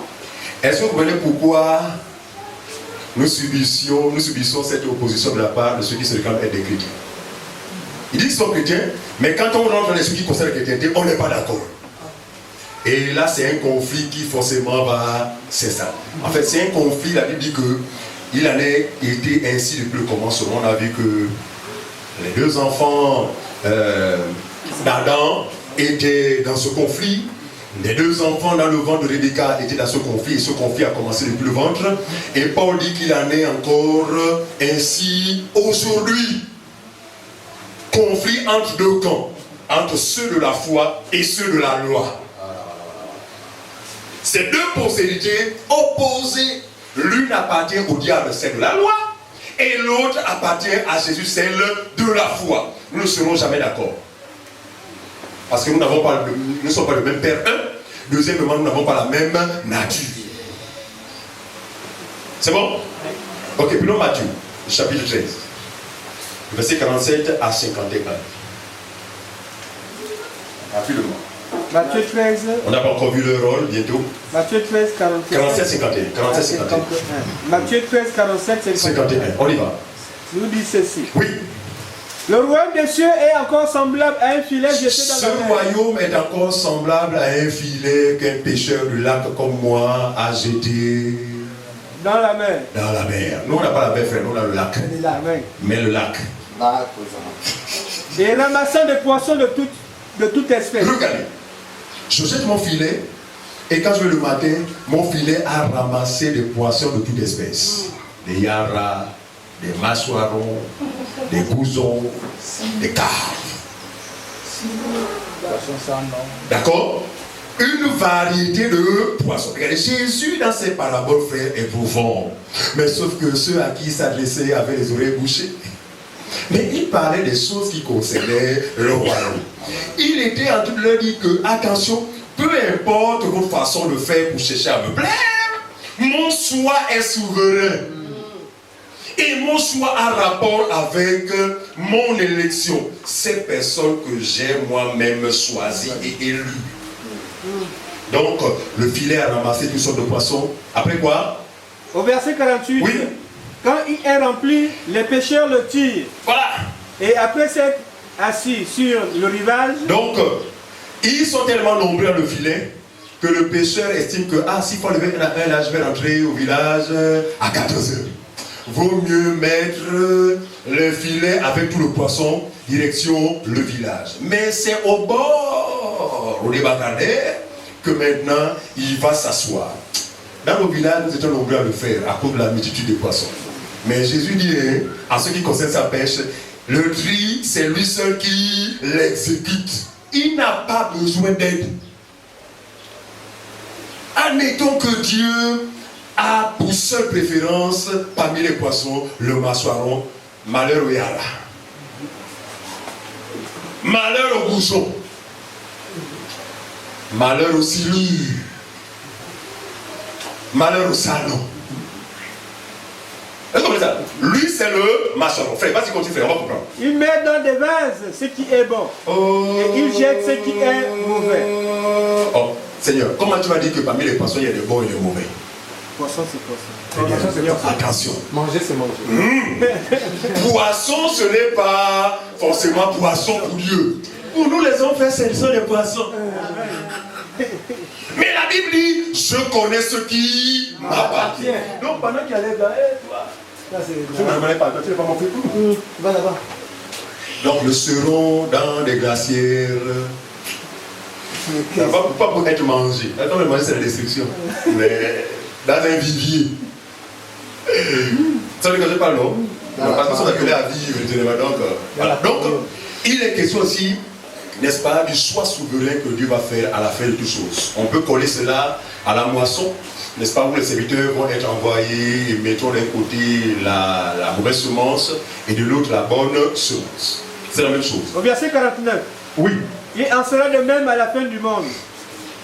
Vas-y, frère. Les anges viendront séparer les méchants d'avec les justes. Voilà l'explication. Ensuite, et ils les jeteront dans la fournaise ardente, où il y aura des pleurs de grincement dedans. il y aura des pleurs et des grincements dedans. Au verset 51. Oui. Avez-vous compris toutes ces choses? Avez-vous compris toutes ces choses? Oui, répondirent-ils. Voilà. Qui répond à la suite des disciples, mais la foule ne comprenait pas toujours le fond de ces paraboles. Alors, regardez. Parmi les appelés, comme je disais tantôt, il y a des pasteurs, docteurs, prophètes, évangélistes et tous les titres pompeux que l'on peut justement aujourd'hui voir coller en ces personnes. Il y en a qui se font passer pour des aigles, l'aigle royal, le caterpillar de Dieu, la verge, tout ce que les gens collent à eux là. Regardez. Parmi ceux qui sont considérés comme étant des serviteurs, c'est-à-dire censés aider le peuple à retrouver le droit chemin, malheureusement, il y a des fils du diable. Selon vous, où peut-il vous conduire s'il était fils du diable? Est-ce que vous pouvez comprendre maintenant le rôle ou encore le but ou la finalité justement de ces personnes que ces hommes conduisent? Regardez, nous ne disons pas que toutes ces personnes que ces hommes conduisent vont se perdre. Parce que si parmi eux, il y a des brebis du Seigneur, il y a parmi nous des gens qui ont quitté les loups. N'est-ce pas? Mais vous ne direz pas que non, c'est parce qu'un frère m'avait prêché. Non. Vous avez quitté le loup parce que vous n'étiez pas destiné à être dévoré par le loup. Dieu est venu à votre secours pour que vous regagniez la maison. Nous disons que peu importe le canal que Dieu pourrait utiliser pour votre salut, la gloire ne reviendra pas sur derrière. Nous refusons cela parce que nous sommes enseignés, nous savons que c'est Dieu qui sauve les siens. Peu importe le canal qu'il va utiliser. Ne venez pas, oh non, c'est grâce au fait de donner vraiment, si je ne l'ai pas. Nous refusons cela. Rends gloire à celui qui t'a non seulement appelé, mais connu avant la fondation du monde. Tite chapitre 1. Les fils du diable sont nombreux à être des pasteurs, à être des conducteurs dans les assemblées. Mais leur père, c'est le diable. Et ils ont la semence de leur père. Jude. Oui, Jude chapitre 1, verset 4 seulement. Jude chapitre 1, verset 4. On va aller très vite. Jude 1, 4. Oui. Car il s'est glissé parmi vous certains hommes. Ah, il s'est glissé. Ils ne sont pas rentrés par la porte, mais ils se sont glissés. C'est tellement qu'ils ont trouvé une petite ouverture quelque part entre la cuisine et la douche. Ils se sont glissés. Des intrus. Ils ne sont pas hommes de Dieu, mais ils se sont infiltrés, s'auto-proclamant hommes de Dieu. Mais ce sont des fils et des filles du diable. Et vous savez que lorsque un fils du diable s'introduit dans un milieu appelé église, n'est-ce pas là un terrain propice pour égarer le plus grand nombre? On y va, frère. Car il s'est glissé parmi vous certains hommes dont la condamnation est écrite depuis longtemps. Des impies. Regardez, parmi vous, certains hommes dont la condamnation est écrite depuis longtemps. Donc ils sont déjà condamnés. Mais ils sont venus pour accomplir le dessein de Dieu et celui de leur maître. On y va, frère. Des impies qui changent la grâce de notre Dieu en dissolution. Des impies qui changent la grâce de notre Dieu en dissolution. Et qui réunit notre seul Maître et Seigneur Jésus-Christ. Regardez, nous savons déjà d'office que les églises de réveil, c'est de la fausseté et Dieu n'est pas là. Et si quelqu'un ne comprend pas encore ces choses, laissez-vous enseigner, vous allez réaliser que Dieu n'a jamais été dans ces boutiques-là. Ce sont des propriétés privées, d'accord, des centres commerciaux, des entreprises familiales, des épiceries. Mais regardez, il y a une séduction dans ce temps de la fin, des gens qui semblent être dans la foi. Quand vous les écoutez, non, ça c'est vrai. Et donc, ils vous parlent de la grâce. Mais vous allez remarquer une chose, c'est que la grâce pour eux, c'est y vivre. Vous connaissez mon langage? Il n'y a pas d'Ivoirien, il n'y a pas d'Ivoirien parmi nous. Grâce chez eux signifie, frère, nous sommes sauvés pour toujours. Menez la vie comme vous. Ce qui est vrai, mais attention, le sauvé, frère, se conforme à sa possédé, ou encore à l'attitude de la postérité de la femme libre. Non, les péchés sont pardonnés, péchés présents, passés et à venir. Donc peu importe. Il y a un apôtre du diable actuellement en Côte d'Ivoire qui, n'est-ce pas, prêche la polygamie avec force et avec détermination, justifiant la polygamie par les Écritures de la première alliance. Non, il le fait parce qu'il est privé du sens des Écritures. Mais regardez le monde, tout le monde qui traîne devant lui. Tous les impudiques ont trouvé un docteur selon leur propre désir. Les refuges. La Bible dit ça, non? Les gens auront la démangeaison d'entendre des choses. Donc chacun d'eux va se donner une foule de docteur. Ah, mon docteur là, moi j'aime la polygamie. Mais l'homme là, donc je vais maintenant marcher avec lui. Voilà. En vue de satisfaire leur désir charnel. Avant la mort, bien sûr. Je vous assure, non. Mais quand vous l'écoutez, il semble cohérent, il parle de la vie éternelle. Non. Donc, s'il y a plus dangereux, normalement, c'est cette catégorie de frères. Hein. Je vous assure. Non. Affaire de veiller là, c'est le dossier classé. Affaire catholique, c'est classé. Mais les plus dangereux, ce sont ces personnes qui disent non, nous, c'est l'évangile des apôtres. Mais quand vous. Voilà. Ceux qui ont fait la grâce, en fait, une dissolution. Voilà. Eh bien, on peut faire des enfants n'importe comment. Voilà. On n'a pas besoin de se marier. D'accord? On peut vivre. Et lui, il enseigne ça, il dit qu'avant que non. Quand tu es déjà sauvé, même si tu es dans une maison de passe, et que la mort t'attend là, tu es sauvé. Ah! Quel est cet élu qui prendra plaisir dans la maison de passe? En fait, ceux-ci sont en train de révéler qu'en réalité, ce sont des fils du diable. Donc là aussi, nous nous appelons à beaucoup plus de vigilance. Ouais, soyons vigilants. Les plus dangereux, ce sont ces faux frères-là qui se réclament d'être la doctrine des apôtres. Quand vous les observez, et vous invitez qui? Vous invitez des chrétiens. Le chrétien qui normalement est censé avoir été délivré, affranchi, il va briser comment? Or, nous savons que c'est l'œuvre de la foi qui a brisé. Donc, c'est fait. Non, c'est fait. Si vous n'avez pas cette information, nous vous donnons, c'est déjà fait. Crois seulement. Et ces choses s'établiront dans ta vie. Donc, ça ne sert à rien de couper, d'écraser là tout en haut, couper, on écrase. Mais vous n'êtes pas fatigué avec ces bêtises-là? Lequel de nos prédécesseurs s'est livré à de telles pratiques?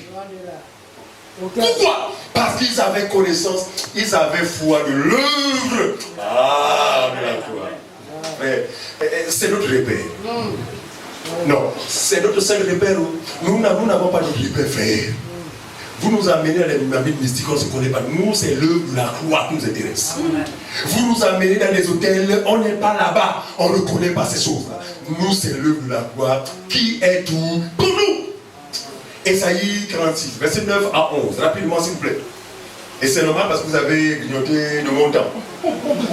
J'essaie de rattraper. Ésaïe 46, 9, 11. Rapidement. Ésaïe 46, 9, 11. Écoutez ce que Dieu dit ici.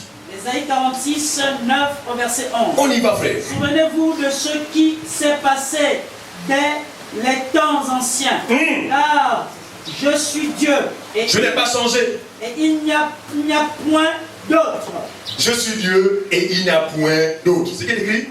Ensuite. Je suis Dieu et nul n'est semblable à moi. Continue, frère. J'annonce dès le commencement ce qui doit arriver. Et... Attends, frère, là, ne coupe pas. Nous ne voulons pas courir. Dieu dit quoi? J'annonce dès le commencement. Donc, avant que toute chose n'ait été réalisée, Dieu a annoncé d'avance ce qui devait arriver. Donc, ce qui arrive dans ce monde ne peut être le fruit du hasard. C'est qui dans ce plan? J'annonce dans le commencement, dès le commencement, ce qui doit arriver. Continue, frère. Et longtemps d'avance ce qui n'est pas encore accompli. Donc ce qui est appelé à s'accomplir a déjà été annoncé. Par conséquent, qu'on le veuille ou non, cela s'accomplira. Quand on vous invite dans les stades pour prier pour qu'il n'y ait plus de guerre dans le monde, attendez, vous voulez prendre Dieu pour qui? Pour nous, Père? On a le Jésus, on a le Jésus, plus de guerre dans ce monde, c'est que tu te donnes l'autorité. Menteur, tu ne connais pas Dieu. Il faut que sa parole, il faut que ce qu'il a annoncé se fasse. Sinon, il ne serait pas Dieu. Il faut bien qu'il prouve aux hommes qu'il est Dieu. C'est pourquoi nous sommes ceux qui pensons que, en créant Adam, il savait pertinemment qu'Adam allait tomber. Qui continue à accuser Adam parmi nous? Cessez d'accuser où? Cessez d'accuser notre frère. C'est de ta faute. Pourquoi tu n'as pas résisté? Pourquoi tu n'as pas résisté? Laissez Adam. Dieu était derrière ces choses en vue de réaliser son plan. Ah mon Dieu, c'est bien de le connaître, frère. Donc quand tu le connais, frère, tu es dans ce que la Sainte Écriture te dit que, frère, je ne sais plus, je suis bien devenu un fou. Dans la mesure où, pour moi, rien n'intervient par hasard. Que ce soit bien, je rends simplement grâce à Dieu. Voilà l'attitude du vrai croyant, frère. Donc, tous sommes éprouvés, mais nous pensons que si Dieu permet cela, ça faisait partie de son plan pour ma vie. Et si c'est le cas, il y a forcément une raison, un bien fondé. Par conséquent, la seule chose, c'est Seigneur, donne-moi la force justement de supporter patiemment ces épreuves avant le salut total. Vas-y, frère, continue. Je dis, mes arrêts subsisteront. Je dis, mes arrêts, autrement dit, mes décisions subsisteront. Ça veut dire quoi? Subsister. Aidons-nous. Voilà, à perpétuité. Ah, merci. À jamais. À jamais. On y va, frère. Et j'exécuterai toute ma volonté. Alors, s'il a dit qu'il y aura des guerres, c'est vous qui allez maintenant dire qu'il n'y aura plus de guerre. Il dit que bien j'exécuterai toute ma volonté. Continue, frère. On n'a pas fini? 11. C'est moi qui appelle de l'Orient un oiseau de proie, d'une terre lointaine, un homme pour accomplir mes desseins. Ah, donc il n'y a pas que l'homme qui accomplit ses desseins, même les animaux. La création a été suscitée pour accomplir ses desseins. Comment s'attendre à un tremblement de terre s'il n'y a pas de terre? S'il n'y a pas ces phénomènes naturels. Ah, c'est Dieu de connaître ce Dieu. Hein? Ouais, c'est une grâce de le connaître. Non, nous, Enfin, mettez-vous à ma place. Ce sont des choses internes. Ça dépasse quoi. Ouais, ça dépasse notre entendement. En fait, on est finalement, oui, tu es Dieu. Ça, elle a dit. Ouais, j'ai finalement compris, Seigneur. Tu es Dieu. Et quand on a compris, frère, c'est le repos, n'est-ce pas, non? Oui. On a compris que finalement, bon, ça sert à quoi? Non, c'est le repos. Mais un repos qui va être conditionné une fois de plus, encore par lui. Parce que c'est lui encore qui mettra en toi le vouloir et le faire. Donc nous voulons dire que nous allons demeurer dépendants de Dieu jusqu'à l'éternité. Parce que même là-bas, c'est encore pire. Là-bas, c'est la dépendance totale. Hein? Dépendance totale. Continue, frère. Donc, l'oiseau de proie. L'oiseau de proie d'une terre lointaine, un homme pour accomplir mes desseins. Donc, alors que l'oiseau a faim, il est vers le nord là-bas. Dieu a vu ce dont il a besoin. Il a dit, et toi viens. Et il y a une proie pour toi. De même, il appelle les hommes pour accomplir quoi? Accomplir mes desseins. C'est le dessein. Ensuite, je l'ai dit et je le réaliserai. Je l'ai dit et je le réaliserai. Ensuite, je l'ai conçu. Je l'ai conçu. Et je l'exécuterai. Donc c'est fait. Amen. J'insiste. Rien n'interviendra par hasard dans ce monde ou dans votre vie. Amen. Et cela ne concerne pas seulement les élus, même les appelés. Il faut bien qu'ils jouent leur partition. Quand le maître de musique dit do, si tu as la guitare, Caris, plaque do en guitare. Tu as le piano, plaque do en piano. C'est pas ça? Non. Et il dit, j'insiste, il faut que ces choses s'accomplissent. Vous savez pourquoi il tient ça? Pour que l'homme dise, non, finalement, c'est faux, c'est un menteur. Très bien, très bien. Mais Dieu n'est pas un homme pour mentir. Alors, le mensonge est notre bâtard, certainement, mais jamais Dieu n'a menti et il ne mentira jamais. D'accord? Verset 12. 12. Écoute-moi. Non, on s'arrête là, parce que c'est 11. On s'arrête là. Romains chapitre 9, c'est le dernier passage. Romains chapitre 9, verset 17 à 19. Romains chapitre 9, 17, 19. Romains chapitre 9. Romains chapitre 9, verset 17 à 19. Romains chapitre 9, 17 à 19. Car l'Écriture dit à Pharaon. L'Écriture dit à Pharaon. Je t'ai suscité à dessein pour te montrer en moi ma puissance. Donc, regardez, Pharaon de cette époque-là n'avait pas été suscité sur cette fonction par hasard. Il y a eu avant lui des pharaons. D'accord? Mais le pharaon en question qui a assujetti le peuple d'Israël n'est pas devenu pharaon par hasard parce que Dieu l'avait appelé pour non seulement occuper cette fonction, mais pour oppresser son peuple. Ah! Non. Arrêtez d'accuser Pharaon. C'est Dieu qui a appelé Pharaon pour oppresser son peuple. Mais dans un but, comment tu fais?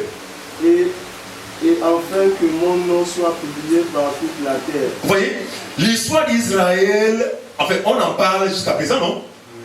Hein? Afin que mon nom soit publié. Souvent, quand on veut vanter la grandeur de Dieu, on fait allusion à l'expérience d'Israël, du peuple d'Israël en Égypte. Afin que mon nom soit publié. Ah, donc, Pharaon n'a été qu'un instrument entre les mains de Dieu pour faire éclater sa gloire. Continue, frère. Ainsi, oui. Ainsi qu'il fait miséricorde à qui il veut. Ainsi il fait miséricorde à qui il veut. Et il endurcit qui il veut. Il endurcit qui il veut. C'est fort, hein? Ah, donc c'est Dieu qui... Mais écoutez, arrêtez de l'accuser de comme c'est incrédule, comment il ne croit pas, depuis que je prêche depuis des années, il ne croit pas. Attention, c'est Dieu qui est derrière ces choses. Donc il y en a qui ne croient pas indéfiniment, mais il y en a qui ne croient pas pour l'état. Mais nous sommes beaucoup plus à la recherche de ceux qui sont appelés à croire, à ne pas croire pour un petit temps. Qui sont appelés à croire. Quand tu fais. Tu me diras pourquoi blâme-t-il encore? C'est le même encore qui va frapper Pharaon que laisse partir mon peuple. Pourquoi tu refuses? Oh, mais Dieu se contredit. Laisse partir mon peuple. C'est toi qui es là, tu de serrer son cœur. Ah, vraiment, ce Dieu-là, il faut le connaître. Oui, oui, vraiment. Il est derrière ces choses. Il a un but. Vas-y, frère. Car. Qui est ce qui résiste à sa volonté? Personne. Oh, homme vain. On peut s'arrêter là. Regardez. Les appelés, notamment au milieu des assemblées des saints, sont appelés pour jouer de partition. Et nous avons vu par expérience dans cette assemblée des personnes qui, au départ, ont semblé avoir été touchées par Dieu.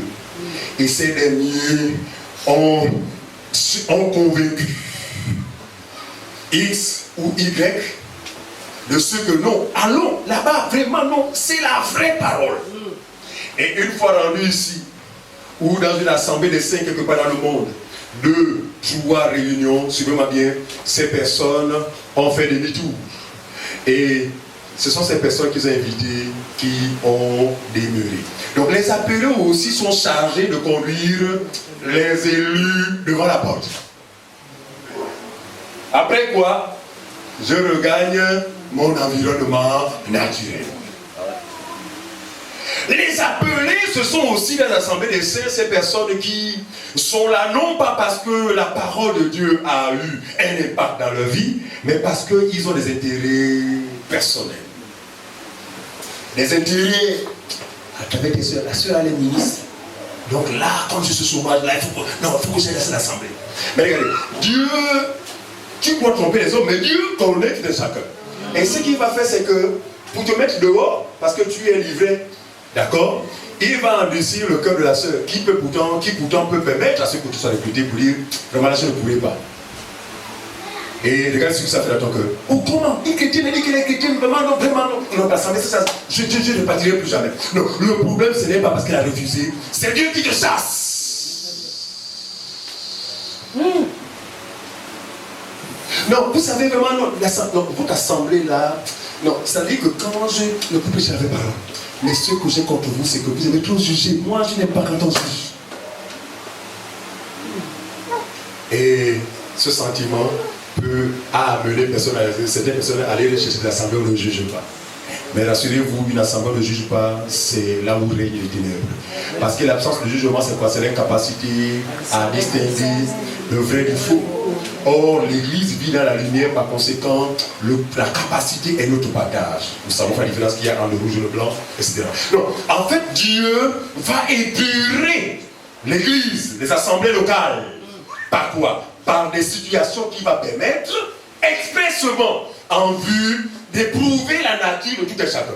Si vous êtes de Dieu, peu importe les situations que vous allez vivre à travers un frère, une soeur, etc., vous allez toujours demeurer. Pourquoi? Parce que certainement, vous êtes appelés à vivre. Et je prie davantage que nous soyons encore éprouvés. Et que cela ne vienne pas de loin. Les plus proches, nous éprouver à fond, afin que notre nature, ou encore la vraie nature. Notre vraie nature soit éprouvée. Et si ce ne sont pas de Dieu, nous trouvons des raisons pour partir de l'assemblée des saints. Regardez, le phénomène n'est pas nouveau. Pour terminer. La Bible dit que avant nous, les assemblées des saints, il y avait des gens qui étaient parmi les saints, mais qui n'étaient pas des saints. Et qui ont fini par en sortir parce que le pécheur ici, c'est celui qui n'a pas Christ, ne supporte pas, ne résiste pas dans l'assemblée des saints. Ils étaient parmi nous, mais ils n'étaient pas des nôtres. Et cela est arrivé afin que quoi soit manifesté exactement leur nature. Ma prière ce matin, c'est que, quelles que soient les circonstances, sachant que ce qui pourrait nous arriver n'arrivera pas par hasard, que nous supportions patiemment toutes les situations auxquelles Dieu pourrait nous confronter. Et cela jusqu'à ce qu'il revienne. Que Dieu bénisse sa parole, au nom du Seigneur Jésus. Amen. Amen. Victoire.